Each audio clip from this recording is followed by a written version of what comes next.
Good afternoon, and half a day. The Committee on General Government Operation and Appropriations now called to order. Today is Wednesday, July 5th. The time now is, let's see, 1:58. Wow, we're 2 minutes early. But we're good. In compliance with the open government law, the notices for this public hearing were posted on the Gov Guam public notice portal KGTF PBS channel 12 and disseminated via email to all senators and all main media broadcasting outlets on Tuesday, June 13, and then a change one on June 27, and then on Thursday, June 29. The agenda will be this afternoon is the budget hearing on Bill 26-37 COR, Committee on Rules by request of I Magaʹhågan Guåhan, the Governor of Guam, in accordance with the Organic Act of Guam, an act making appropriation for the operation of the executive branch of the Governor of Guam for fiscal year ending September 30, 2024, making other appropriations and establishing miscellaneous administrative provisions relative to the Guam Police Department. At this time, I ask the members of the Guam Police Department that are seated on the panel to please rise and be placed under oath by the Sergeant at Arms. Please raise your right hand. Under penalty of perjury, do you all affirm that any and all information you provide today, whether it be verbally, electronically, and in writing, be the truth, the whole truth, and nothing but the truth? Mr. Chair, you're under oath. You may proceed. Thank you. Thank you very much, Sergeant at Arms. The general rules for this budget hearing are: please provide my legislative staff with any documents for photocopying and distribution. As soon as my other colleagues show up, I know they're on their way. Panel members are asked to remain in the room for questions or for additional testimony that may be desired by members of the committee.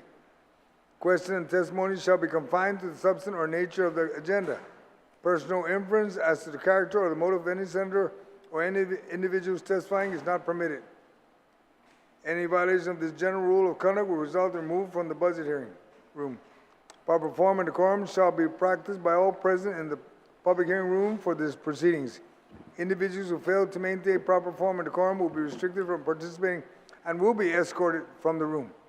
When you speak, please make sure that your microphone is on and that you speak into the microphone. Please state your name and your title for the record. I'd like to acknowledge that Senator Barnett, the oversight chair of the Guam Police Department, is here, and I believe other colleagues will be showing up shortly. I'd like to also recognize the folks that are on the panel. We have the chief, and we have Manny Chong. We have Ms. Luan. Which one is that? That's in the middle? Just making sure. Okay. We have Nelly Asanoma. Okay. We have Mr. Santos, Captain Santos, and we have Anne Marie Cruz. Which one is the lady? Is the lady with the money? You? Her? Oh, God bless your soul. And the chief is like, if anything, we blame it on her. But no, we'll be okay. We also have present Speaker Therese Terlai has joined us. I'd ask the chief to acknowledge you to go ahead and I know you have a PowerPoint presentation, but you can go ahead and begin your opening statement and present your PowerPoint. Thank you, Chief. Thank you, sir. Good afternoon. Hafide, good afternoon, Mr. Chair, Senator Joseph Agustin, Speaker Therese Terlai, Senator Chris Barnett, Oversight Chair for the Public Safety. I am Stephen C. Ignacio, Chief of Police for the Guam Police Department, and I am here in my official capacity along with key members of the Guam Police Department to render testimony on the fiscal year 2024 Guam Police Department budget review process. What you see on the screen is the agenda for this testimony. As I begin my testimony, I would first like to thank the Office of Finance and Budget Committee for your support of the Guam Police Department, and I look forward to great collaboration between GPD and this legislative body to ensure that the police service is at a level expected by the people of Guam while operating as efficiently as possible to ensure that we achieve the best return on our investments for every single dollar spent in our budget. It is important to note that the staff and management of the Guam Police Department continues to work closely with the Bureau of Budget and Management Research, BBMR, and the Department of Administration, DOA, to ensure that we are meeting the intent of the current Budget Act and developing solutions that will assist us in achieving the priorities of the Guam Police Department, while understanding that we must be as efficient as possible.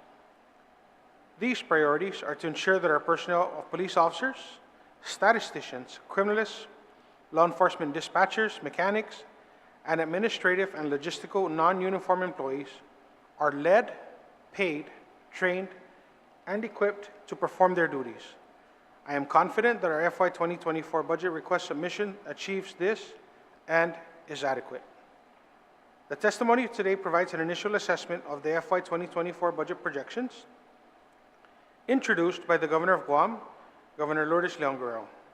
GPD expects funding in the General Fund, Special Fund, and Federal Fund match categories to sustain police operations throughout the fiscal year 2024.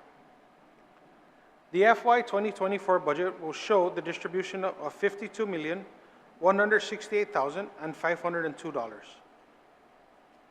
That's just depicted on the screen and in your slide. Between the General Fund, Special Fund, which includes Guam Highway Fund, Police Services Fund, Tourist Attraction Fund, and the Police Patrol and Equipment Fund, as well as a federal fund match.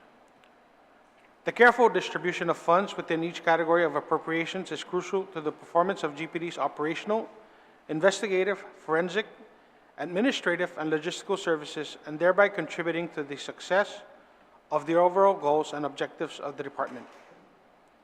Personnel Services, General and Special Fund. In the General Fund is $33,093,884, of which directly reflects the Law Enforcement Officer Pay Scale with the Competitive Wage Act Pay Plan and the FY23 General Pay Plan Act Pay Adjustment, the 22%. Promotion of law enforcement officers and civilian positions, the recruitment of police officer trainees and civilians. Oversight requested at $1,488,766. It is noteworthy to mention that inasmuch as GPD has continuously focused on police officer training or POT recruitments, police officers are still retiring or leaving the department quicker than we recruit, educate, provide OJT, and placing of POTs into the precincts. The FY 2024 Special Fund requested is $6,861,205. Is allocated to personnel costs under the Police Services Fund, Highway Patrol Division, and Tourist Attraction Fund. Overall, personnel services projections for FY 2024 combine both general funds and special funds for a total request of $41,363,855 million. To sustain the current force and future growth, primarily with sworn officers. GPD currently employs 298 officers, 11 retirees, former police officers, 58 civilian support personnel, and 16 police officer trainees, for a total of 383 employees. Of the 383 employees, 3 are limited term appointments, LTAs, with the remaining 380 as full-time employees, or FTEs. As we are all aware, the continuous recruitment of police officer trainees has been ongoing for many years. In the next couple of slides, you will see the progressive recruitment of the 13th and 14th police officer cycle. Operations and Utilities, General and Special Fund. The Guam Police Department projects an expenditure of $3,469,395 for the operations. Examples are contractual services, office space rental, supplies, materials, and equipment, and utilities inclusive of power, water, and network connection services. Special Fund appropriation request of $1,558,931 will support contractual services, supplies, and equipment, respectively requested for FY 2024. Utilities costs in the General Fund is $445,311 will support the utilities, with the difference needed to be covered by properly adjusting the use of employees' funds that are on long-term military leave.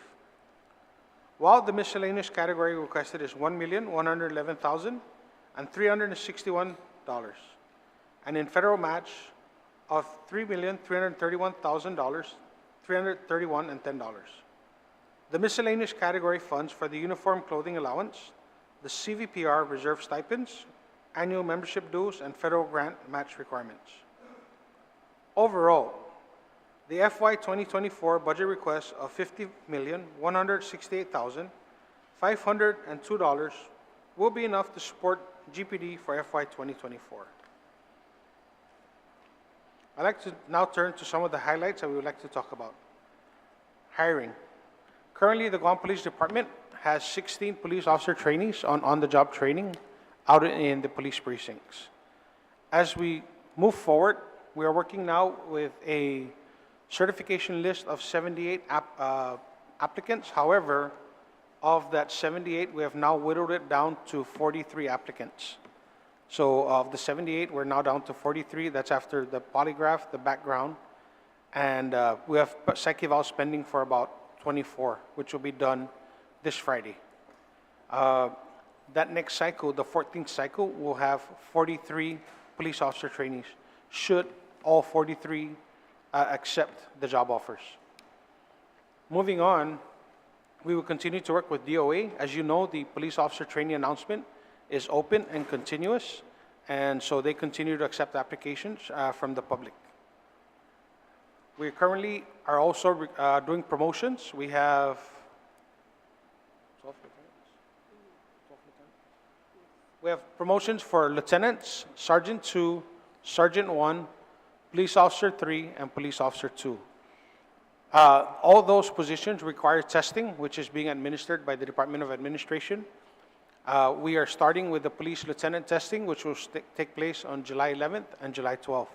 Subsequent to that, we continue on with the other testing for the other police positions for promotions. These promotions have been a work in progress for at least 2 years that we've been working on these promotions. The 11 retirees. As you know, we hired 11 former police officers who are all retired and are now working at the various bureaus within the Guam Police Department. Majority of them are with the police patrol operations or the neighborhood patrol, the police precincts. They do many tasks, including community, most of them centered around community relations, working with the mayors, crime suppression, and crime prevention, working with the different businesses and community groups. FSD accreditation. Recently, the Guam Police Department was awarded an accreditation which we have been working for the past many years. In December of 2022, we received the great news that the Guam Police Department was accredited, and we have 3 areas that were accredited. That's the drug analysis, the chemistry, and the latent print, or the ridge analysis section. So we continue to work with other areas of accreditation, such as our crime scene response section as well. The DNA lab. As you know, we did the unveiling of the DNA lab in January of this year. We have not received occupancy yet. We're still continuing to work with GCC on the occupancy. I believe at this point on the DNA lab side, we are awaiting the arrival of a newly ordered fume hood. Apparently the fume hood that we ordered doesn't meet the requirements. And so working with GCC, they have ordered a new fume hood that would fit the requirements needed for the building. And we expect occupancy sometime soon. Evidence control building. We have upwards of $4 million for the evidence control section building. This is going to be built up in Jigo. Unfortunately, we have made 3 attempts in the past several years for the construction of this building. The first 2 times we went out, it was for a design. However, there were no bidders in the first one for the design. There was a second bidder for design, but the bidder was ruled not in compliance or couldn't meet the requirements. We put it out for a 3rd time. Unfortunately, that was rejected by the Attorney General's office, and we're starting again. Just saw the announcement from DPW on July 12th. The bids will be put out.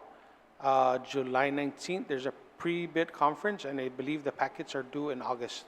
So we're hopeful that at least maybe this time, the 4th time, we'll be able to successfully secure a bid for the construction of that building.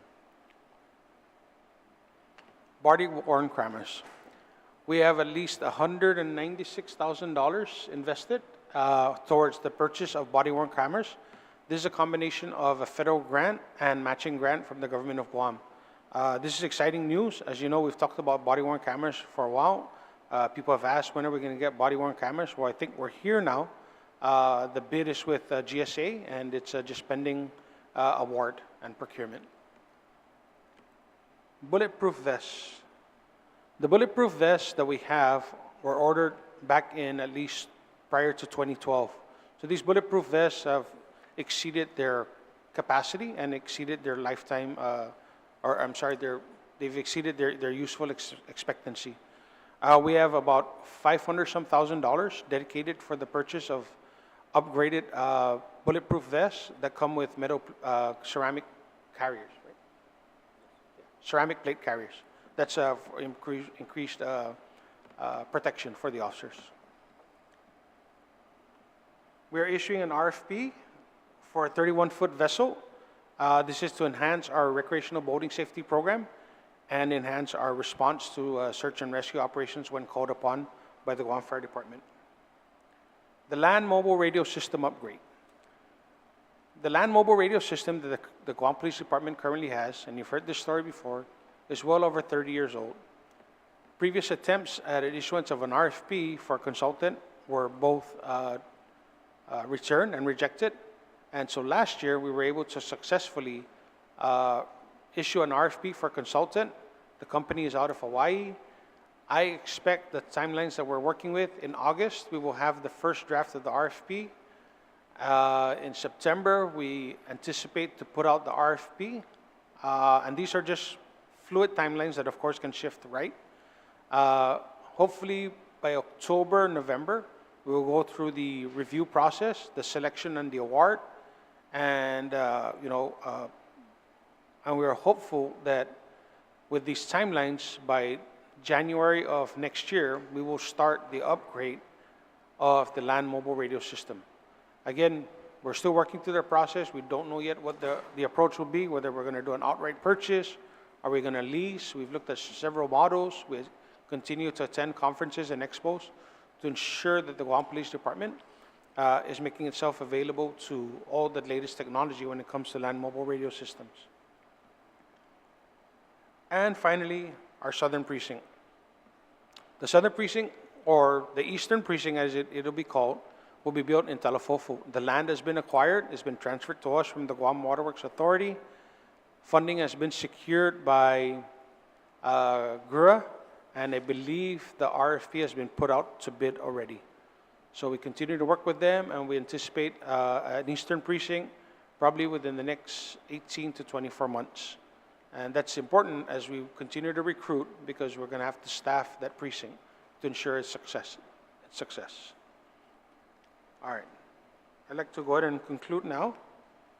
In conclusion, as we move forward into our FY 2024 budget submission, the Guam Police Department is requesting a total of $50,168,502 in funding. We are confident that this will sustain our current progress of improving our level of police service. The general fund, special fund, and federal fund match portions account for true personnel costs to include overtime projections and the recruitment of up to 27 police officer trainees. Additionally, it will continue to address the issues in all 4 bureaus within the Guam Police Department, allocate sufficient funding for our CVPR stipends, purchase parts and supplies, and fund other contractual services. It is my goal in the coming year to continue in accomplishing my vision for the Guam Police Department by growing the department through recruitment of sworn and non-sworn employees, strengthening our civilian volunteer police reserve program, increasing our vehicle fleet, increasing our fixed assets, and improving the conditions and standards throughout the entire department, while staying within the expenditure levels of our budget proposal. The Guam Police Department is committed to our Governor's expectations to develop a policing effort consistent with the Governor's Safe Streets initiative. Internally, we will continue to improve the efficient and judicious accounting for funding that is made available to our department. Externally, we will continue to work with our community partners, federal counterparts, and both municipal and island leaders to take advantage of project adoption, sponsorship, and funding opportunities. We are also committed to working with this committee, as well as the entire 37th Guam legislature, to assist the Guam Police Department in accomplishing its goals for a safer community. Sizuos Maasi, thank you for the opportunity to present testimony on our budget proposal. And at this point, I am subject to any questions you may have. Thank you, Chief. I think you missed one point to bring up, the memorial. Yes, sir. Remember, you were going to request for, Yes, sir. to at least be considered at least 500,000, right, to move it? Yes, sir. If I could ask this body and the members of the body at large to consider a proposal that I had spoken to you about, sir, which was to provide funding for us to upgrade the Guam Police Department memorial that's located right now at the old Hagatnia precinct. I think that the memorial is probably close to 30 years old already. It was built by the late Colonel Edos Cambaluri. And I think it's time to build a new memorial that, again, honors the service and sacrifice and the selflessness of those people who gave their lives in protection of our island. And where do you anticipate it might go? Skinner Plaza, where? I would prefer, I think Skinner Plaza is a centralized location. It'll be situated anywhere along where those other memorials that honor other fallen heroes as well. So I think it'd be befitting to be put in that area. All right. Thank you, Chief. I'd like to also recognize colleagues that have joined us, Senator Tello Tideway and Senator Joanne Brown. And the Oversight Chair to ask that I'll leave him for last to ask question. I'll ask Speaker Chulai if she has any questions or comments for the panel. Sure. Thank you, Mr. Chair, and thank you, Chief, and to all of you here and who helped prepare this budget. I know it takes a lot of work, so I appreciate that. If I could just start with the recruitment. I know last year that was a big issue, and probably the year before that and the year before that. So I know you gave us a summary of your 13th cycle and then the upcoming 14th cycle. Could you just explain why there's a difference, like the 13th cycle only has 17 versus the 14th is going to have 39. Was there a cap on the 13th or just not enough applicants? It looks like everybody, it says 19 interviewed but not selected. Did you select everybody you could, or was there a cap on how many could be selected? I select everybody I legally can. Okay. Meaning if they... So there's no cap. I don't mean to make fun of that, but I mean if they don't pass, like I'll give you an example. In this last cycle, I had a person with the felony conviction, right? So immediately I know we're not going to go past go. We're not going to waste our time doing a polygraph or psych eval. If you already failed the background investigation with the felony conviction, you cannot be a police officer. So again, sometimes they fall off because they don't meet the requirements, the lawful requirements, which is an interview, a background investigation, a polygraph, and a psych eval. All right, but there's 19 of them who were interviewed and not selected. Right. So what might that be? Different things. Again, they may have failed the polygraph, failed the background, failed the psych In the eval. interview? Generally, most of them do not fail the interview. I mean, it's a very basic, why do you want to become a police officer? How do you see yourself being a police officer? And some scenario-based questions. Okay, But, yeah. well, that's why I'm asking. There's 19 interviewed but not selected. So 19 of them were not disqualified, but they were taken out during the interview stage. And I'm just curious, what are that's from a list of 51. So 19 of them were not selected, 15 declined, Right. 17 were selected. Yeah. That's the 16, but 16 of them are out now. The person that's missing actually went on long-term military Yeah. leave. So she's going to, that recruit will be placed into the 14th cycle. Okay, let me ask it again. The 19 that were interviewed and not selected, were they not qualified and that was discovered during the interview? Or, It could have or been there's some other, or they were not selected for some other reason? It could have been at any point during the screening process. So there's 4 parts: the interview, the polygraph, the psych eval, and the background investigation.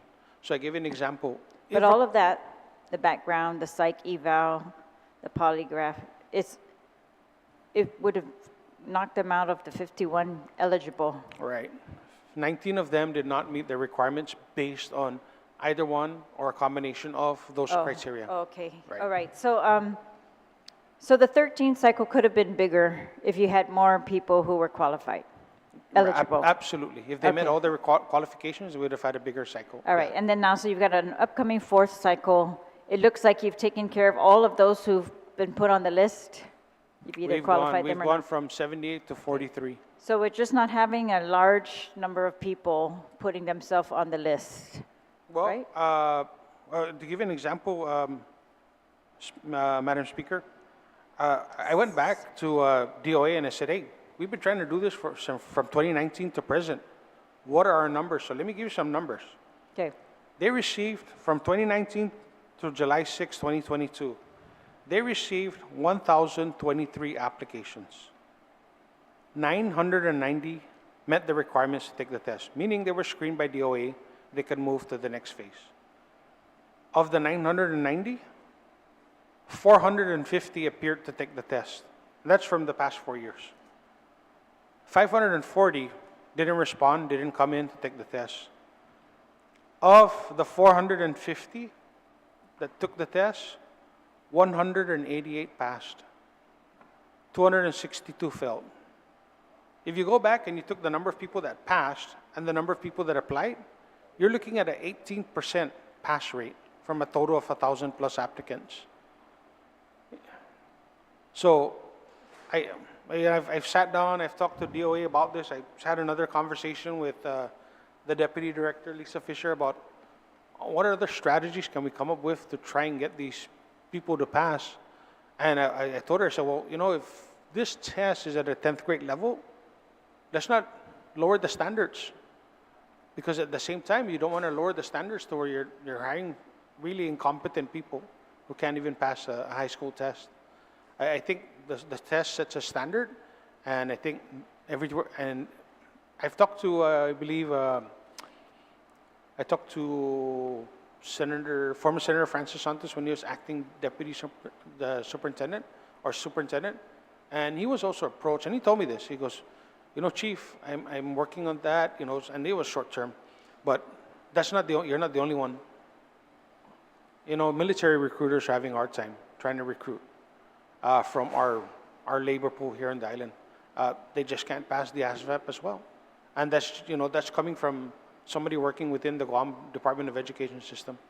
So, you know, I've brought this up before and I've talked about it before. Unfortunately, what I'm seeing now is those that are graduating and maybe even from college and high school are not prepared to take these tests and enter into the job market. And I really, something I think that's way beyond me as chief or any one of us here at the table. You know, they can't pass the test. thank you for that very frank statement, and I know you've said that before. Absolutely. So I appreciate that, and I appreciate your efforts to try to recruit, and that our ratios are still quite low. I think you still need more people, right? And Yes, and so we'll we're continue to keeping the recruit. vacancies open, and so that will allow you to fill how many more positions? So right now we know for sure the two funding sources are the COPS hiring grant, which allows us to hire 25 police officers, and the FY23 local funds, which is about 20. So we have 45 openings for sure. If we get all 43, that leaves us with 2, right? So as we look forward to the FY24, we budgeted, I think, for 27 new warm bodies. For 24. In FY24, our budget So proposal. this 43 will be taken care in the FY23 budget? Yes. Okay, great. Okay, then how often can you have the cycles? Can you have it as soon as you have enough, what's enough people to have a cycle, I guess? Well, it requires coordination with the Guam Community College because we use the apprenticeship program to conduct the classes for these new recruits. Okay, So we take advantage of other funding sources so that we don't have to pay for it. so they out kind our of funds. dictate how often we have cycles at GCC? No, not necessarily. It's not them that dictate. It's actually, it's a working relationship Okay. on whether or not we have enough recruits to send to the cycle and the availability of their instructors Okay. to spin up a new cycle. All right.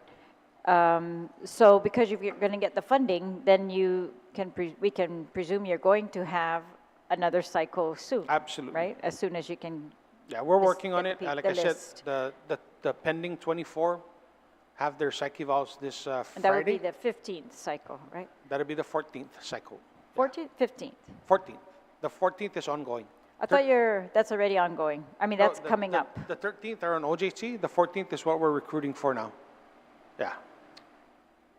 Oh. So this is not scheduled yet? The 14th, no, not yet. We're in the process of And this hiring is them. your FY24 cycle? FY23. We're 23. working. Yeah, We're that's what working I on mean. this. So, but in FY24, you're going to have one for sure? We should have one cycle. if Yeah. we get our budget approved. That would be the 15th cycle? Absolutely. Okay. That's what I want to know. If you approve my budget, I'll get the next cycle. Well, your request is the same as what the governor's also requested for your agency, right? Right, And you're right. saying that's enough? Yes. I know you've gone out for upgrade of your land mobile radio system. Did you have any breaks in service during the typhoon or after the typhoon? Yes, so we didn't have a total break in service, but we still, I believe to this day, suffer a break in service down in the southern precinct area. And so what happened is the Rody Tower, which is located in Naval Base Guam, the repeater suffered a damage, which took out the southern side. And how soon was that repaired? Currently working with Homeland Security. I'm working with them to, I believe they've identified the funding source, and they'll be covering the 200 plus thousand. It costs over 200 some $1,000 to repair that repeater. So what have you been doing in the interim? We have what we call the push-to-talk radios from another local carrier, and that's our backup system. And we've always had a backup system because, again, it's a 30-year-old system. We've experienced it go down previously. So we've provided a redundant system through the push-to-talk radios. All right, so that backup became available immediately? No. So as you know, the carrier is IT&E, and the carrier as well suffered significant damage. And so in the Inarahan Malolo site, it's my understanding that we don't have push-to-talk coverage. It's still dependent on power, and I believe it should have been improved a little bit because we've got some majority of the power is back online. But IT&E suffered, suffered some losses from their transmitters, and so we were not able to use it for at least the first 2 to 3 weeks after the storm. So your new system that you're procuring, is there a backup to it as well? I mean, is it going to work if power outages and all of Those are all those? the things, that, again, I mean, not to say that we wish the storm, but I think we've learned lessons from this storm that we can take moving forward as we work to develop the new system. Okay, so the specs are not written yet? Oh, no, we're still working with a consultant, yeah. Okay. It says possible second RFP by September 2023. We expect to Okay. issue it by September and right. hopefully award by late November, and by December or January start the work. All right, then can you just, on one of your highlights, it's processed and completed 7 ATF cases from ATF task force. What does that mean, Where you at? processed? On the highlights, on the second highlights slide, one of the lists says processed and completed 7 ATF cases from the ATF task force. What does that processed mean and completed mean? This one. It's on page 7. Oh, yeah, on your, page 7. Your PowerPoint, page 7. Page 7? Yeah, the PowerPoint. So we have officers assigned to our alcohol, tobacco, and firearms agency, and so they're involved in drug cases and firearms cases as well. So we may have processed 7 of their cases and working with them as well. And when it says completed, what does that mean? That, I mean, have they resulted in prosecution or not? Or, yeah, forfeiture, anything?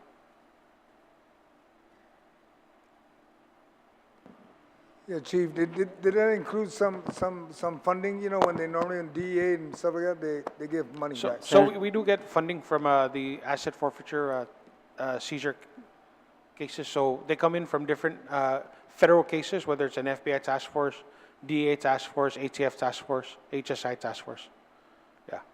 So I don't have exactly what that means, and I can get back to you on that. All right, yeah. Unfortunately, my representatives from Investigations Bureau that oversee the task force, they're both out today.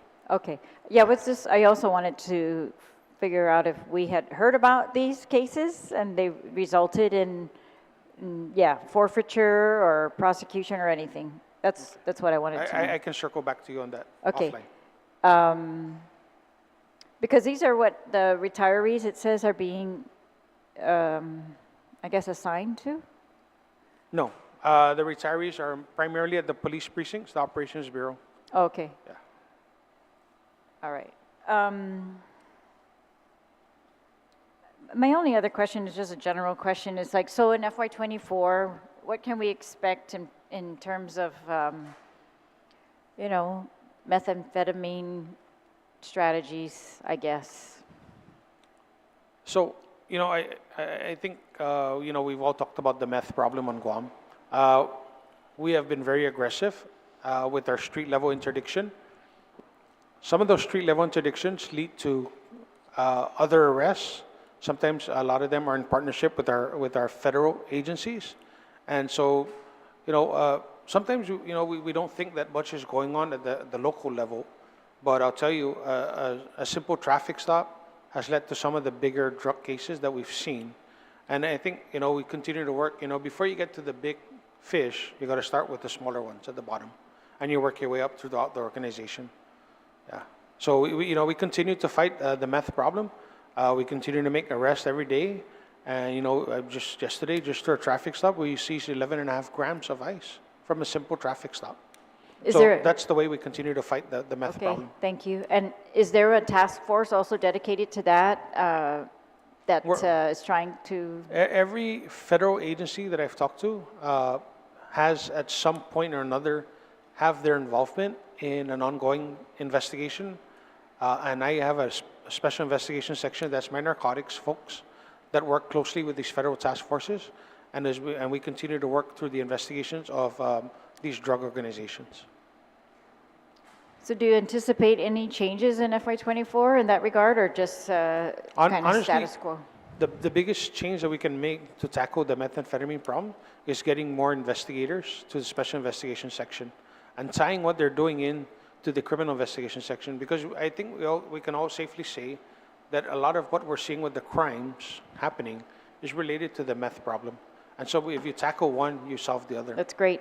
Yeah. So does your budget accomplish that? Yes, because what we're doing is as we hire, we're going to hire 43 more people. We can move some people around now to the Okay. investigation section. Okay, great. Yeah. All right. Thank you so much, Chief. Thank You're you. welcome. Thank you. Thank you, Madam Speaker. Senator Tello, do you have any questions or comments for the panel? Thank you, Mr. Chair, and good afternoon to everyone. I apologize for my tardiness, but had an opportunity to read through your report, Chief, and you know, even though it's not substantial amount that you're requesting for, there is an increase in your budget. And as I'm looking through your report, I'm noticing that increase actually is in the special, is actually in a special funds area or the federal funds section. Is that correct? It's not in the general fund, right? That increase is not asking Right. for more money from the general fund. You're asking more money from the special funds or matching? Can you Right. explain that? Yeah. Yeah, so our special funds include the Tourist Attraction Fund, Right. the Police Services Fund, the Police Patrol Vehicle Revolving Fund, and federal matching Okay. for our federal grants. So some of our, like one of our biggest grants that requires a federal, local match Right. is our recreational boating safety program. And that's the one that has increased, is that correct? Right, so Okay. we're increasing our capacity with our recreational boating safety program. One of my concerns is the special funds. You know, the special funds have not been trailing very well. It has not been reaching the projected revenues that we anticipated. In fact, right now in May 2023, the CRER report special funds is almost $2.5 million lower, especially in the highway funds. So we're looking at monies that are not coming in as anticipated. And if you're relying on that particular special fund, currently, it makes me wonder what's happening now. You know, are you actually getting the full allotment that requested by what funds your department from these funds? So that probably for your ASO to let me know what's going on as far as money coming in on the special fund side. I'm sorry, ma'am, this is my ASO, so I'm trying to get with Hi. her and I'm trying to answer your questions about. Sure, thank Are you. we, for FY23, under our special funds, are we tracking Okay, everything? Yes, we are tracking. Ali. So please, well, what is the status right now? Are you getting your full allotment that's coming from the special funds? Good afternoon. My name is Nelly Asanuma, GPD ASO. Oh, you're gonna have to speak into the mic, yeah. Don't be shy. We don't bite up here. Well, at least some of us Fiscal don't. year 23, we are tracking our budget. So what we're doing is every payday, I'm doing a projection. So we're covered for the personnel and our basic operation. There's always a little running balance, and that's, so we're fully covered for FY23. So you have been getting all the money from these special funds that are coming in? Yes. You are? No? Except for the tourist attraction funds. Except the tourist attraction fund. Actually, Correct. that's the only one that's actually trailing a little bit more than projected, the tourist attraction fund. So I'm just quite surprised about the other special funds, and you might want to get with BBMR to ensure that you're going to continue. I mean, we still have a few more months to go before the end of the fiscal year that you will get your full allotment from these special funds, because they are trailing lower than anticipated. Are you familiar with the CRER reports that come out monthly? Yes. Okay, so you can see that too, right? You can Correct. actually see that they're not projecting as anticipated. They're below what we projected. Yes, we work closely with our budget analysts, so Okay. we're Have aware of it. any reserves been withheld to the department? Usually every agency they're held in 15 or 10% reserve. 10% reserve. We still have some reserve left. How much is that? We don't have that number right now because of our overtime going through. So we had to release some of the reserve. But we can get that number and get back to you.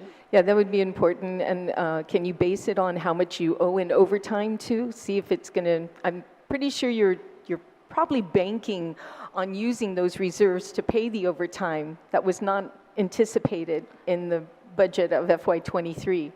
So you might want to give us the numbers, both, you know, the chairman as well as me as the vice chair, to provide those numbers on what is left in your reserve and what is your anticipated additional salaries for overtime, how much that's going to be. I'd like to see those numbers. Okay. Okay. Also, Okay. did you provide any notice of prior year obligations? Sometimes you have some obligations from last year, and you're using this year's budget to pay for them, which must be justified. Have you sent any letters to the legislature regarding that? Yes. How much? So yes, we have paid out some prior year obligations. Right. I think some of Using them- FY23 budget money. Yes, and every time How we much? we pay out a prior year obligation, Yeah. we submit a letter to the speaker. Right. And how much have you so far? I don't think we have that number right in front. These numbers are, you know, Chief, Hold on. these Let me numbers are very important as we go into session. So you're already spending FY23 budget for something that was a prior year in FY22. So we're tracking $1.6 million in prior year obligations. Prior year, 1.6? Yeah. What is your reserves? That prior year is actually based on the retirement of the military leave without pay that wasn't paid Yeah, since the biggest chunk of it every 2005. year when we come down here, the biggest chunk of it every year, and we have a duty to report this, is the military leave that was not paid when the officers were on military leave. This goes back decades.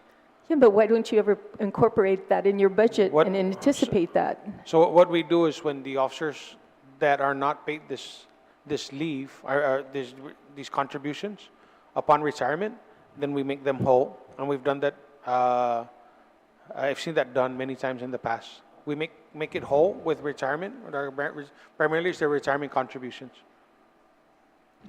Yeah, but it's an obligation that needs Right. to be incorporated into your budget. And it's an obligation that's paid upon retirement by the officer. We fulfill the So you have obligation. 1.6 in prior year obligations that you're using the FY23 budget for to pay those prior year obligations. It sounds to me, have you incorporated that in the FY24 budget to incorporate those, not unforeseen, it was unrealized is more so it's not incorporated It's in not this budget? incorporated into the budget. But that includes that big chunk, which I talked about, the retirees, I mean the military, those on military leave, and then some of the other stuff that we're coming across, like with the merit pay increase, right? So there's this period of time from, I think, 2012 to 2017. We don't have a number yet from DOE. We're working with DOE to find out who are all those that are owed a merit pay increase Right. from 2012 to 2017. That's a little bit different. Now we're going into the merit bonuses, Right. and that could be another chunk of money that's needed, not on top of the 1.6. What about your insurance? How up to date are you on your medical insurance? We're up to date. And We're not behind. Are you anticipating the amount that you projected for medical insurance is going to be how much more compared to last year? Are you doing it at the same amount? We don't have the cost yet for next year's Right. insurance rates. So have you anticipated that amount to be the same, have you put that in the budget, Chief? We project it to be the same. You projected it to be the same, Yeah, because that's what we know, is what we have currently. Right. and that's in the budget?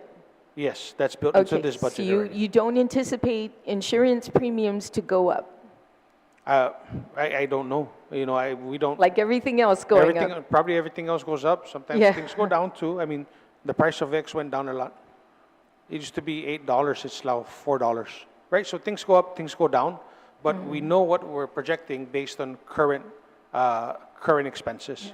So The that's la- been already projected. yeah. So if it does go up, then, of course, we're gonna have to go back to our projections and redo the budget, based on whatever the approved ceiling is by this body and based on the current insurance rates at the time it's negotiated. Chief, the last thing I'd like to see happen is not having the funding to cover, these new recruitments that are so desperately needed into GPD, regardless of the issues that you're having. But there are other alternatives, new technology. The cameras become a great help when you're lacking the police officers to bring that second eye or, the third eye out there to oversee that. And, in 2 legislatures ago, I've found $200,000 to help you with your cameras, to put cameras out there. And you even agreed that this is a great deterrent. Not only that, but it helps when you don't have the manpower. So have you put any money into that section of your budget to provide this type of technology on more cameras out there, in areas that are highly known for, crime sprees and stuff like that? Have you done Senator, anything like that? yeah. So, Senator, I want you to know that, the $200,000 was greatly appreciated. I will let you know that we put it out for bid twice, and both times there were no bidders.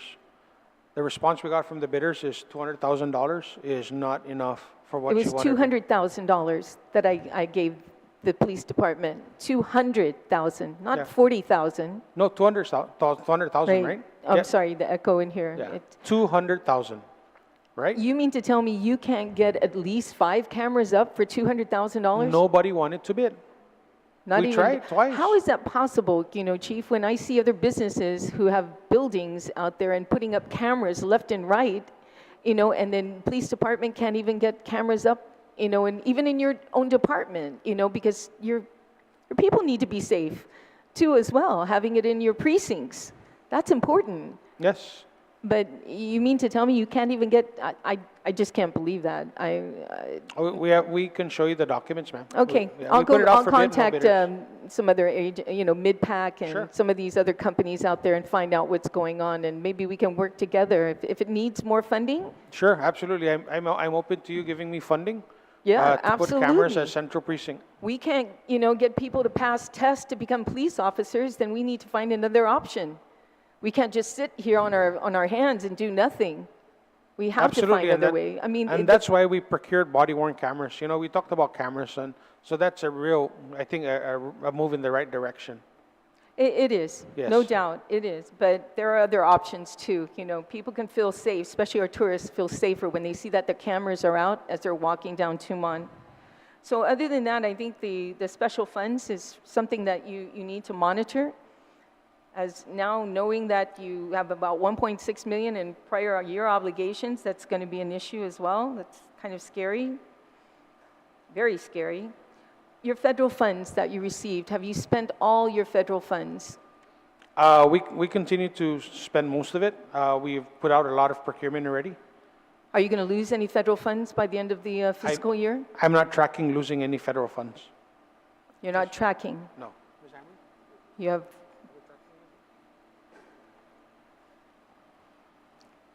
Anne Marie Cruz, PC4 for the Guam Police Department, Federal Program Section.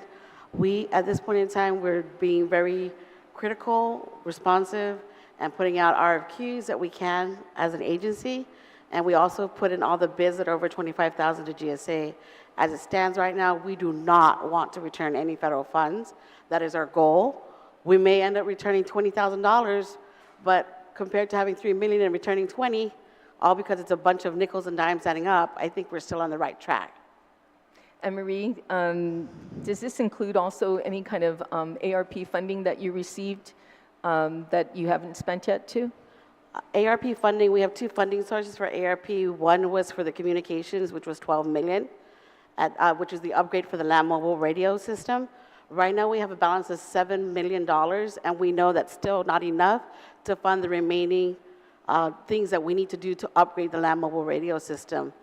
The other account that we have on ARPA was for operations and personnel. I want to say we have exhausted more than 50%. At this point in time, as we track and we spend and we use it the way we're going to, we will exhaust both ARPA funding that we receive by 9/30/2024 before it expires. Okay, and so you have I'm sure you have a running list of all these federal funds in a nice spreadsheet that we can actually watch and look ourselves, right? And Yes. see this go down the line and see Yes. if it's being spent correctly.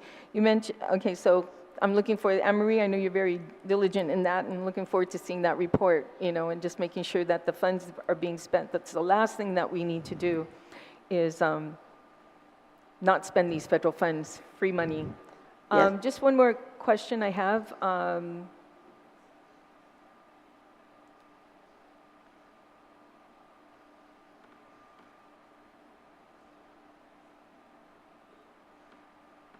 Sorry. Does your agency depend on any non-appropriated funds? And if yes, where these funds come from and what's the purpose? No, I'm not aware of any non-appropriated funds that the Guam Police Department receives. None at all? Not that I'm aware of. Okay, there's yeah. a question I asked a couple years ago, I think, about the non-appropriated funds. Anything that comes into the agency, like any donations or anything like that coming into Guam Police Department? Not that I'm aware of. Okay. We do have people every once, especially during Police Week, Mm-hmm. there are people that donate some stuff for the Police Week activities, whether it's a T-shirt, But- prizes. I'm not sure. Okay. Yeah. Okay, well, I appreciate your time, and thank you so much for Thank you, providing the Senator. information. But I'm looking forward to some of those numbers I requested for that you guys didn't have. And I have it duly Okay. noted. Thank you. Thank you, Mr. Chair. Senator. Thank you, Senator Taidui. Senator Brown, do you have any questions or comments for the panel? Thank you very much, Mr. Chairman. Certainly welcome to the Guam Police Department. I do want to follow up because we are, I know, collectively concerned about the challenges that the police department is facing on recruiting new officers. I mean, we had the Guam Fire Department not too long ago, a couple of weeks ago, and their bottom line is they are 11 less firefighters than 2018. Very similar situation. In their case, they're claiming they get 2,000 applicants plus. And yet, you know, they got 33 new firefighters minus those that have since stepped down or retired for, you know, whatever reason. So what is the case with the Guam Police Department? Again, I can see your challenges, and I did mention when Department of Administration was here that perhaps we need to get a profile. The chairman here wasn't so supportive of the idea, but I think we need to get I do remember, Mr. Chairman, a profile of what are the main issues of those that are applying for these positions as to why they are not qualifying. I mean, is it academics? Is it their reading skills? What is it? And do you know in reviewing these applicants, what is the reason, the primary reason why you're not able to get individuals that are qualified? Because certainly expressing an interest is the first thing. Do they have an interest in wanting to be a police officer? And then after that, what is the limitation that prevents them from you know, being successful and getting selected? I'm assuming at this point, do they all go through the training program? They'll go through belay at that point, or do they come and apply after they go through belay in terms of their training to prepare? Because I'm curious as to whether or not we need to set up some type of process prior, if there's a way we can help facilitate some type of training program or apprentice program, so to speak.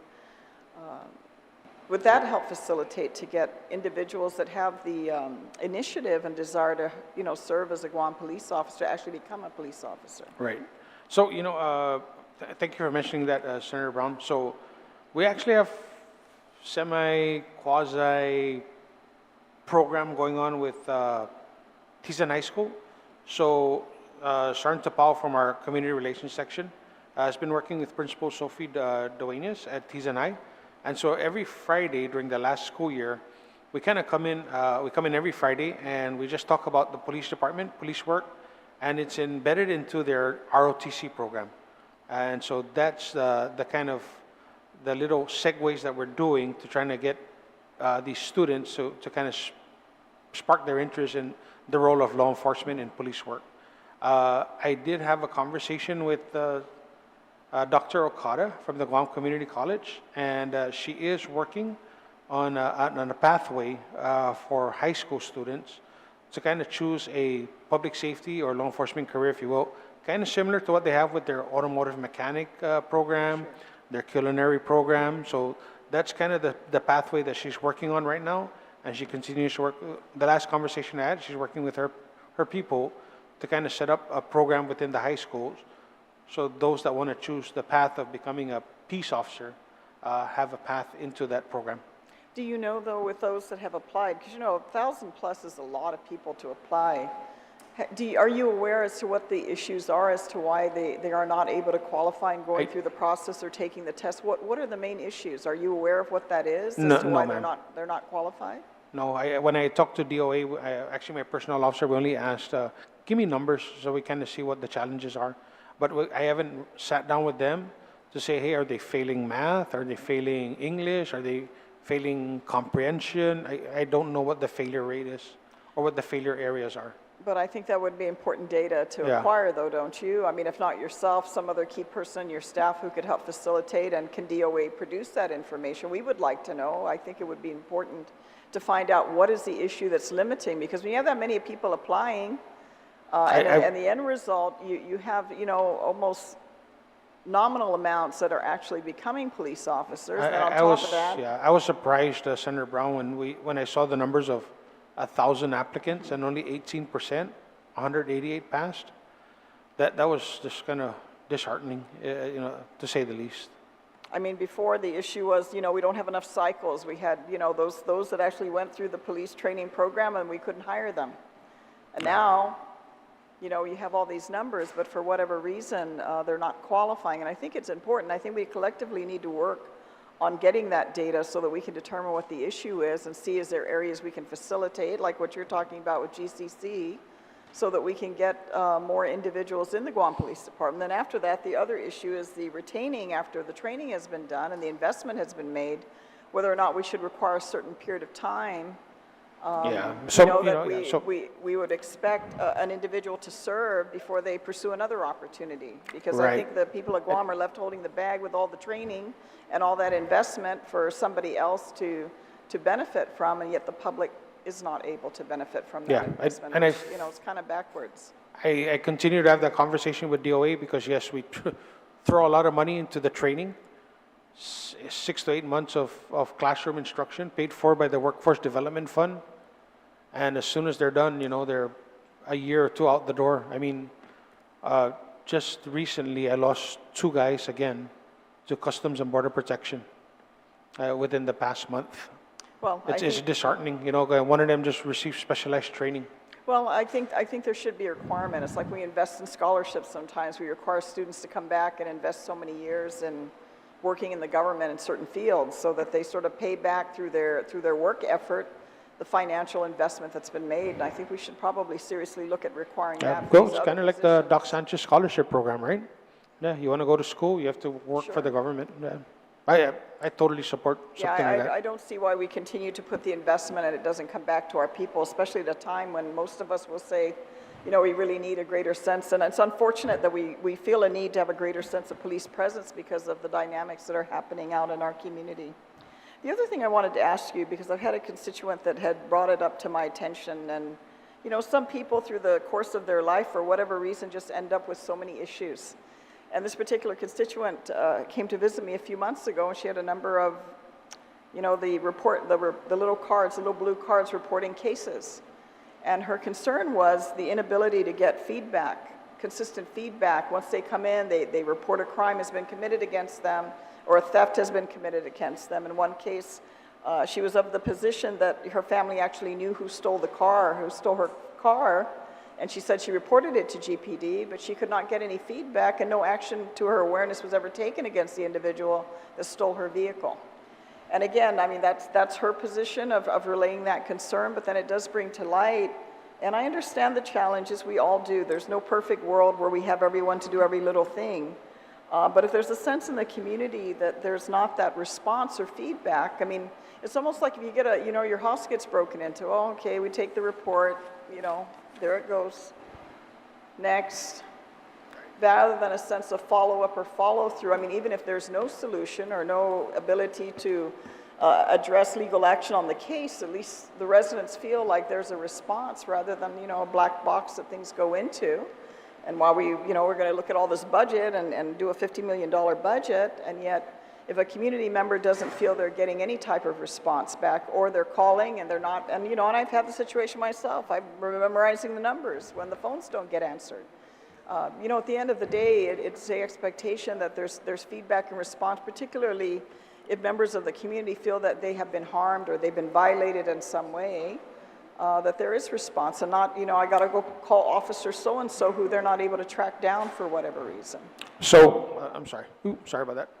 So Senator Brown, every police precinct has a commander. Every police precinct has a deputy commander. Every police precinct has an operations sergeant and an administrative sergeant.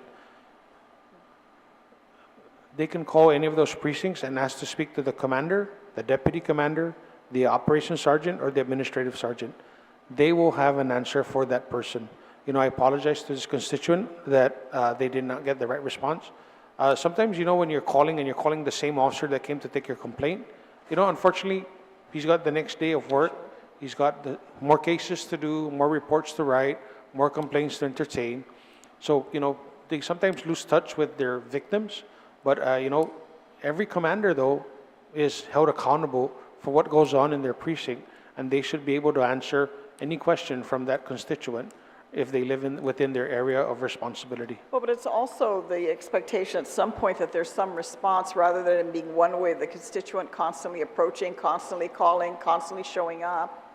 And then they're left with nothing. I mean, because there's no response. I had a situation of an officer told me, I'll give you a call back in an hour, and that was Friday. You understand what I'm saying? Yes, I do. It's just to know that there's follow-through, because even for that victim, you might not be able to resolve their issue. You might never find out who broke into their home or whatever the case may be. But I think there's just that sense of reassurance that, you know, your issue, your concern, the crime that has been committed against you is not forgotten, because that's the concern, is that we're just sitting and we're writing the reports and our community's being victimized. But yet it's like I said, there's no sense of responsibility that they're going to get feedback, because where else do they go?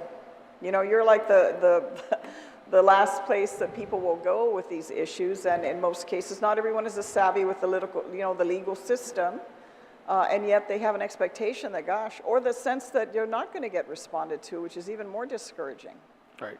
And so I do apologize if that constituent didn't get the right service, but we are responsive, and like I said, every precinct has a commander and subordinates that can answer those questions, and if it all fails, definitely call the Office of the Chief of Police. I have put many victims in touch with the right people and the right officers to do a follow-up on their case. Then one of the questions I wanted to ask you as a result, certainly, of the typhoon, I know that kind of set you back with regards to your formal reports, because I understand as well, as you mentioned earlier, the Guam Police was affected by communications, internet service, just like everyone else.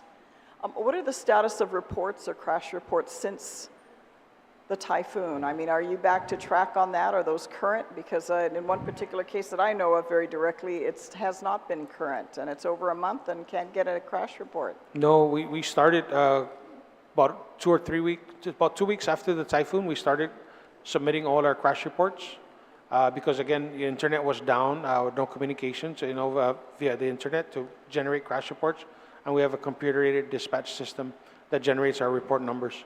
But everything should be on track. If there's a one-off, like in this situation, please let me know. Okay. We'll definitely be able to correct it right away. Okay. But overall, how is everything else? I mean, you did mention down south you're having some slight communication issues. Overall, where are you back in terms of your capability since the typhoon? 80%, 100%? Where are you at this point? In terms of recovery? communication, again, the southern precinct is the only one experiencing communications issues with either the push-to-talk or the land mobile radio system. But as far as getting entertaining reports, getting report numbers, and we're back in operation at ITC building. So we've been in full operation for the past 2.5 weeks. So we're back to full service. Well, I appreciate that, Chief. And again, like I said, I just think it's sometimes follow through, because you just don't want our community to feel a sense that they're hopeless all around. I mean, by being victimized, and again, it might be something minor, versus some of the more serious crimes that happen on the island. That's unfortunate that we deal with, but I just think there's that sense of responsiveness can really help alleviate a lot of stress people are going on, because, you're the only hope, but when you get right down to it, especially when crimes are being committed in this community, for people to have some sense of normalcy. So I hope that's something you can impart further, at least as a reminder, so people are not left with no sense of hope or direction at any time they engage with the government, including with the Guam Police Department. Thank you. Yes, And with ma'am. that, Thank Mr. you, Senator Chairman, Brown. thank you for the opportunity to comment and ask questions. Thank you, Senator Brown. Senator Burnett, do you have any questions? Thank you, Mr. Chair. Thank you, Chief. Thank you for all your hard work, and I know that you guys are challenged with trying to meet all of your mandates with limited resources, and I know that you've also said at our last roundtable that you guys are in a position, due to the manpower shortages, that you have to prioritize the calls that come in. So in an instance like maybe what Senator Brown is referencing, or someone out there who's watching, they might call for something that's, God forbid, not a murder or not an assault, and then it kind of gets knocked down and maybe not addressed sometimes, right? So I guess I just wanted to ask, how does this budget proposal, or does this current budget proposal address those issues? And if we pass this budget proposal in its entirety, are we going to see the Guam Police Department in a better situation and not having to prioritize the calls that come in, and maybe instead be able to be in a position to address all of the calls that come in? Yes, sir. Thank you for that question, Senator. So, yes, as you can see, we're continuing our recruitment with the 13th cycle, continuing the recruitment with the 14th cycle in this fiscal year. And then, if this budget is passed, we continue to recruit for the 15th cycle in FY24. So what that does is that it continues to add numbers to the Guam Police Department. I think, what's critical, though, is making sure that as we train them and as we put them out on the street, that we're able to retain them. And I think, the 18% pay raise went a long way in keeping most of them. Our promotions is, is another thing that helps keep people in place. It's an incentive, because you're rewarding people for the good work that they're doing, and that they went through the merit process, and that they get duly promoted. Unfortunately, in the Guam Police Department, like probably many other agencies, like public safety, we kind of do promotions in a piecemeal basis. We do 10 here, 20 there, 15 there. We don't have a continuous promotion process. That kind of helps people. So sometimes people wait in the Guam Police Department upwards of 10 years for promotion. And so, when myself and other chiefs come in, we look at that thing and say, hey, look, when's the last time promotions were done? I did that across the board with our entire department, not just our uniform officers, but also our civilians. When I promoted law enforcement dispatchers, they were in the department for well over 15 years before they had a promotion. So, sometimes upward mobility doesn't occur throughout the department. And that's important, how does this budget help? Well, it pays for all their salaries, and it pays for making sure they're properly trained and equipped. Okay, I think I saw something with the Post Commission, and they're looking to address more timely promotions just across the board with law enforcement, right? Not sure. That might be the... So I guess the baby stages. Very early stages of what's like a uniform right pay plan or something. Yeah. So I know where that we've spoken about what we can do here at the legislature to address the recruitment and the retention, because I think on the recruitment side, you're right. You're hearing it from the military recruiters. I'm hearing it from the Department of Corrections. We're hearing it also from Customs and Quarantine, from yourself.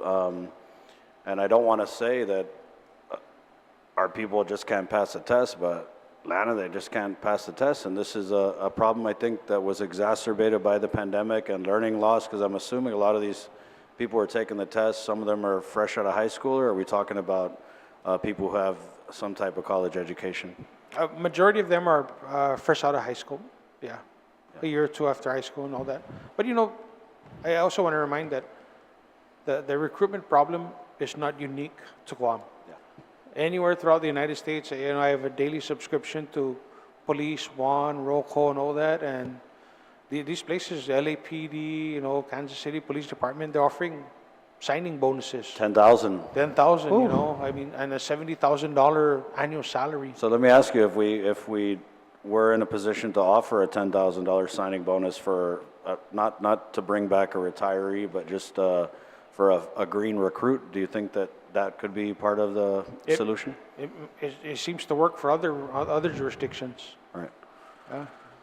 Yeah, and I'll just say, before the pandemic, I had this similar situation with what you deal with, where you get people who come in and apply, and one of the things I would do when they would come in and apply at the radio station is I would have them write a simple 500-word essay, why do you want to work for the radio station? And it was, and these were UOG students, and so just seeing the type of essays, like I use the term loosely, that I would get, it was very concerning. And these were people who were college educated. So I think, and I was talking with Speaker about this offsite, I think one solution is, if they are going to take the test, because it sounds like we cast a wide net, we get 1 million people, but then only, a few are eligible to even take the test, right? So maybe we concentrate on those who want to take the test, and if they fail, we do some kind of like remedial instruction involving GCC on the back end, and then allow them another opportunity. Because I feel like if they're going that deep in the game, so to speak, that we have to, in some ways, reward them. Would that be something that you would support, or would you consider that a lowering of standards? Maybe so if I go in and I take the test and I fail, instead of just escalator, well, they can maybe GCC, is there any type of like remedial program that I can go back and maybe do a refresher and they get another chance to test in? When I used to teach, because I taught for many years at Guam Community College, my students would ask, what I need to do to take the test. I said, get a test guide and a study book and just practice taking a test. There are a lot of resources out there. There's, you just go to Amazon. There's a lot of books and guides. I was just at bestseller the other day, and they have a guidebook on the police officer exam. Perfect guidebook. Perfect practice to taking tests. And if I might say so myself, some of the questions I've seen in that guidebook went from Mr. Smith to Mr. Cruz in the test at DOA, right? Because they probably use the same test batteries. And so you think that people who are coming to take the test probably aren't even looking at that book and they're just coming in cold? Probably not mentally prepared to take the test. They don't prepare themselves mentally, right? It's like anything else, you need to prepare. Right. Yeah. And what about a recruitment pay or retention bonus specific to the Guam Police Department? Do you think that that could be part of a solution for your issues? Well, other jurisdictions have found that it's been helpful, if not useful, in trying to recruit. But like I said, I've been in a room with 50 chiefs of police and sheriffs, and the first thing on our topic for the FBI training was recruitment and retention. Right. It's a challenge nationwide for both medium and large-scale agencies. I'm encouraged by the program you have at Tejan High School, because I think that could do like a high school to police pipeline, eventually, right? Absolutely. Okay. And just a couple more questions, Mr. Chair, because I don't want to take up too much time. But in our previous roundtable, the number of 475 officers had come up. So after the 13th and the 14th cycles, where would we be relative to meeting that number? And that's the number, again, for people watching, that previous studies, and I think there was a DOI study that came out, and it was 500 some, but in your testimony before the committee, you and Senator Duenas had agreed that 475 was kind of like a number of like an adequate police presence for a community of this size. So where would we be after the 13th or the 14th relative to meeting that threshold? About a little over 350. So it'll be still a little bit short. But in a better situation than today? Anything that we get is better than where we're at today. And I really. That makes sense to me, Chief. Absolutely. I want to kind of expand on some of the questions Speaker was asking. And so she had asked you, what could we do to better combat the scourge of crystal methamphetamine? And you had said, to get more investigators into the special investigations session and division, and she had asked, does this budget do that? You responded yes. Can you explain how this budget is going to do that? So as we put more officers on patrol, because you put them first on patrol, that's the stepping stone into your police career. So what happens is, if you put 16 police officers out on patrol, you're not going to move 16 police officers out of patrol to move into the specialized units. You look at what was the shortfall at patrol first, and how much of an impact does 16 officers have to reduce the shortage on patrol, and then you look at the difference of what can you move. So if I put 16, that probably gives me the ability to move maybe half, eight officers into specialized units. Man, with this 43 coming on, we can staff the upcoming Eastern Precinct, and then also move more people into specialized units. I think we've talked about this many times in many budget hearings. When I was an investigator, a criminal investigation section at Pedro's Plaza, just the investigation sections alone, CIS was 24 people. I've worked with Major Manny Chung, Captain Tim, we worked in the special investigation section that was actually the narcotics section, the vice section, and the intel section. They had close to 30 people. That's just strictly that area. Juvenile section was in the basement of Pedro's Plaza, had about 8 investigators. So we have 8 now? No, back then. Okay. Yeah, I'd love to have 8 at juvenile. I'd love to have 24 at CIS and close to 30 at narcotics, intel, and vice, because those 3 all kind of go hand in hand. I also wanted to ask about again, combating the crystal methamphetamine. I know that you guys are hot on the street level interdiction, and that has been something that I think has proven successful for you guys, but maybe because it's the high volume of crystal methamphetamine on the streets, right? And so, and I understand just from, my cursory knowledge of police work, mostly from the movies, but this is kind of like the little fish, right? You had mentioned the little fish. So, and I'm not sure if it's a case of the wheels of justice move so slow that to many it seems like they're not moving at all, but it seems to me like we have arrested almost all the little fish multiple times because you keep seeing these little fish like these Baby Joe timing lows, and that you guys know all these guys who we're just arresting over and over and over. And I guess my question is, what are we doing? Because we're doing that, and we're doing it successfully. The Uniform Crime Report, you talk about, we've seen the percentages of arrests on drug charges increase. I mean, it's like 300% or 200% according to your stats. But I think that someone could levy the criticism that the little fish isn't working because we still have this prevalence of meth and the crime that's associated with these drugs. So if you could just explain to the public, how does this little fish approach work in taking down the big guys? Sure. So, if you look at what's coming out of the district court, the federal court in Guam, and I've had this conversation before with the federal agencies, and I said, hey, look, when you do a press release about this person pleading guilty to this federal offense, a lot of that, stems from that little guy that we picked up on the street that led us to the next level. But I think sometimes, we don't get credit where we should be getting credit for it. But, I understand that they've adopted the case, they've gone federal. So it kind of becomes their case, their indictment, their sentence and all that. But, I've talked to the U.S. Postal Inspection Service, and, they've told me that, Chief, these cases actually came from the work of your officer and our task force, working together. So, it starts from the little fish, to the even bigger fish. And so, sometimes you don't see that connection or that correlation between the two, but there is, yeah. Thank you for that, Chief. Thank you, Mr. Chair. Yes, sir. Thank you, Senator Burnett. I would like to also recognize Senator Canales joined us. Do you have any questions or comments for the panel, please?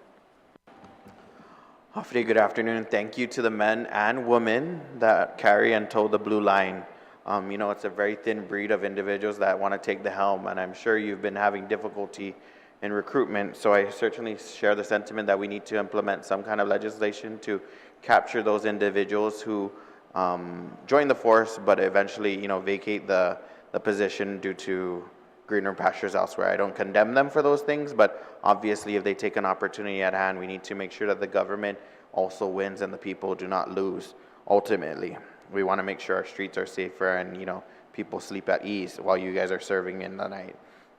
So reviewing your budget digest, your utilities, most specifically, there's been a huge drop from your previous level of roughly 591,000 to 200,000. Is there a reason why there's that huge gap or dramatic decrease? I think 1 month that didn't hit that hard, but. I'm sorry, sir, can you ask the question again? Your utility rate, you requested only for 200,000. In last year's authorized level, you requested 591,000. Is that for all utilities or one specific utility? Is that power, water? So I will tell you that our utilities request for the total utilities request for this year's budget is significantly lower from last year's. But we also understand that there is some savings, if you will, in our budgets annually. When officers go on long-term extended military leave, we realize those savings and we're able to shift those monies to cover the shortfall. Okay, roger that. SWAT has indicated a need to require armored vehicles to replace certain tactical equipment. Has the department requested that in the budget? I don't see any. No, sir. So we're actually pursuing grant. A grant, I think is the TAP or the MAP grant from Department of Interior. Okay. And we've been working closely with Stephanie Flores. I think we're moving along fairly well with that requisition or with that procurement. Okay, noted. Do you have any drug sniffing or bomb dogs on hand within the force? Yes, we do. But I will say that those dogs are old, and so we continue to work with Bureau of Statistics and Plans and Okay. Homeland Security to see if we can get newer dogs as well. Roger that. Okay. I believe there was questions already answered for recruiting of additional detectives to address. Yeah, or maybe. Do we have any additional recruitment for detectives to address the caseload of and backlog in the office standpoint? Yes, and like I said earlier, if the more recruits I get, the more I put them out in the streets, then I can move more seasoned officers up to detectives. Okay. Absolutely. Noted. Thank you for that information. Just want to point out, I got hit and run at Shirley's when we were eating breakfast, Senator Agustin and I, and the lady just left.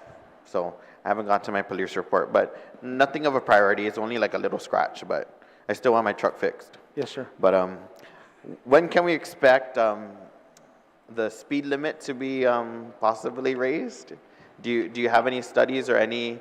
Raised? Yeah.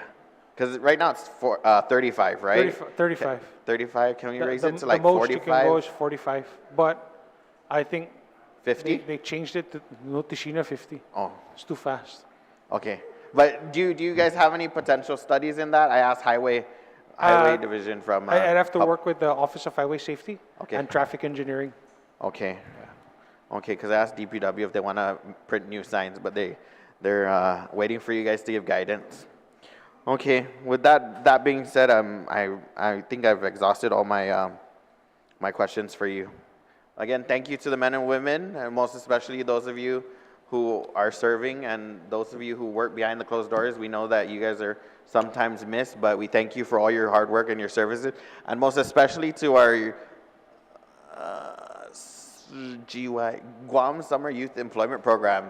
Congratulations on your first jobs to whoever just started this program. It's great to see you guys, and I hope you guys join the police. I only brought some. No pressure. Sir.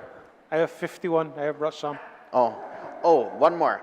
I've seen some officers reporting to crime scenes and accidents with only one officer in the vehicle. Isn't that kind of a safety hazard? Is there any like sanction or policy? No, we don't have a policy on. Definitely, it's one officer per vehicle.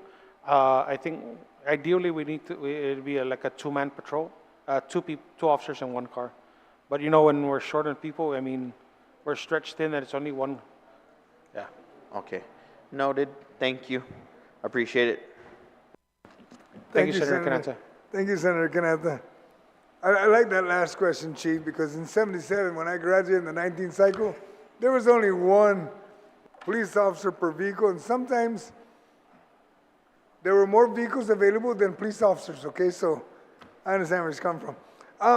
My concern is really, you know, when you mentioned you hire police officers, then you lose them. Maybe we need to work on a bill, ask DOA to come up with some verbiage and make it be, if you get hired, you got to stay for at least 2 or 3 years. And when you get promoted, you cannot get the pay until you stay at least 3 years. You know, as you promote folks, it's not one of those, I got promoted, I'm going to use this as the basis to get hired somewhere else. No, you can't use that. You got to earn your place. And the reason why I bring that up because quite a few of them are military people. And when we use the military concept, you can't get the pay for the promotion unless you have 2 or 3 years. And I believe that with the funding that you're spending to train these new recruits, they just want the training so they can go somewhere else. No, you got to stay for at least 3 years. And then another area when you mention promotion, I'm concerned that maybe you may want to consider your PO 2 and 3 after you know, because you guys write up your you do your evaluation, you write them all up. Maybe after so many years, you could get promoted. Not necessarily have to be tested, but you meet the criteria. I'll let you management, you come up with the plan. And if we need a bill to do it, then provide me the writing, and I'll offer that to Senator Barnett to join me on it. But I have no problem supporting generally what the police department needs. Because I understand where you guys are coming from. Like I said, I was in 1977 and Guam didn't grow. Population did, and the number of police officers didn't increase as fast as the population. Yeah. Yes, Chief. Yeah, so thank you for mentioning that, Senator. So many years ago, there was an automatic promotion from police officer 1 to police officer 2. Somehow when they rewrote the police officer trainee, it kind of, I'm not sure how, what the progression was, but it disappeared. But we have been talking about that within, and you know, the governor, the lieutenant governor have mentioned about, you know, why don't we just do an automatic promotion, 5 years after this rank, you get promoted to the next rank. Major Manny, who is involved in our collective bargaining agreement discussions, that's one of the things that is being offered by the other side, you know, in our proposed collective bargaining agreement, you know, of an automatic promotion from a police officer 1 to a police officer 2, and up to maybe a police officer 3, and then after sergeant, then it becomes competitive. Yes. Because there are lesser ranks, there's lesser positions at the sergeant level up. Yes, and if you need it to be in law, feel free to write it, Colonel, and then we'll introduce it. I'm here to support the police department. I know that some captains will be like, I need to have 5 years as a captain, then I can be considered for major, and so forth. You gotta have so many years, not just, I'm a captain today, I'm a colonel tomorrow, and I'm gonna help somebody do it. You need to slow it down a little bit. You know, and then that's just my attitude, okay, is that slow it down. Let's just get everybody promoted, because I know most of you guys were probably majority of you weren't even in the police department when I was in, and I got out in '84. So, but you know what? Thank you all for coming, for showing up. I mean, I have no objection to what you're requesting. I just want to make sure also we take care of the memorial. Yes, sir. Okay, Thank you very much for that. We recognize our fallen comrades. Okay. And with that, Chief, I thank everyone for attending this hearing and for providing feedback and suggestion. The Guam Police Department hearing is now adjourned. The time now is, wow, this is pretty quick, 3:29. Please be safe, Biba GPD. Take care.